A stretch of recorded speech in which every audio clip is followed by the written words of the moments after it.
NFL after they refuse to listen to fans. Here's what's happening at the headquarters. The football season isn't even in full swing yet, but the protests are. After Colin Kaepernick didn't get hired onto a team to continue his anti-American antics, several other players picked up where he left off. This reached a fever pitch at the Monday night game this week between the Cleveland Browns and New York Giants.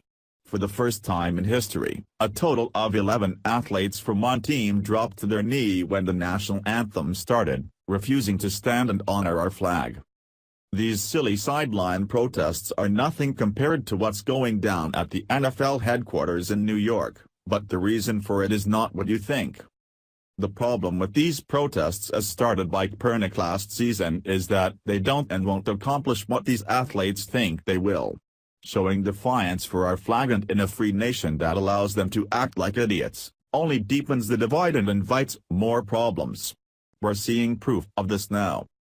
Players protesting is now only half the problem, as counter-protesters are now showing defiance and outrage for a different reason. While football fans are fed up with entitled athletes acting like they are oppressed and abusing their public platforms, they simply respond in a truly peaceful way to this by boycotting the games. On the flip side, liberals have a much different reaction to what else is going on in the league, and for a much different reason. Where there is outrage, there are liberals making it worse.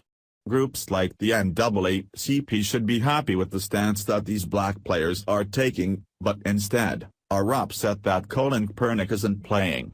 This new wave of public outrage has now started a third leg of this issue with what New Yorkers have planned for the NFL headquarters this Wednesday.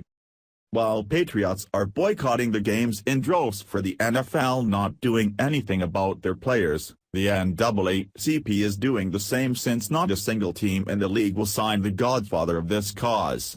Now, New Yorkers will rally in support of the free agent quarterback Kaepernick, who they say has been whiteballed by the National Football League for taking a stand for social and racial justice in America.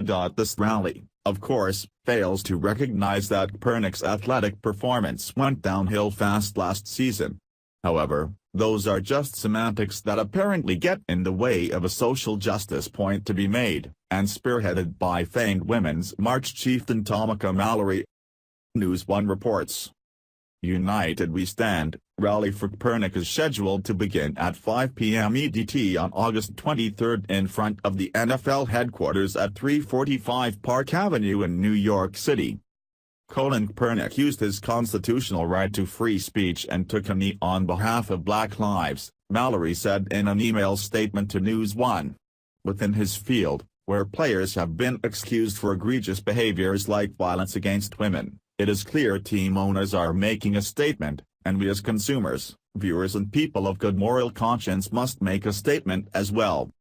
People still clamor on about how Kaepernick doesn't have a job as a quarterback on any NFL team, and those people cite it's due to racism, but they forget to look at Kaepernick's abysmal play and statistics over the last 2 years. He's a third stringer who wants elite starting quarterback money, but that's just not going to happen because it's a poor business decision for every owner in the league. This has nothing to do with his sideline stance at every game last season, and everything to do with his performance. In a liberal's mind, everyone deserves a trophy, or in this case an NFL career, and when they don't earn it, just like all other players are expected to, it must be racism, right? Even if he couldn't get hired because he was a complete cancer to the team last season with his selfish behavior, that would still have nothing to do with racism. It's about respect for his teammates, coach, franchise, fans, and most of all, the country who has afforded him the ability to make millions playing a game. One man's protest has become a problem for the entire league, and now he and his minion mouthpieces want to complain that he can't get a job. Let these people protest on his behalf, because there are far more genuine fans of the sport who will be boycotting too for the right reasons. Maybe the combined effort will be the total package to end this problem once and for all, since thousands, on both sides of the issue, won't be watching the NFL or supporting their advertisers. Fans are tired of entitled athletes bringing their politics into sports. People want rivalries, action, and great games. The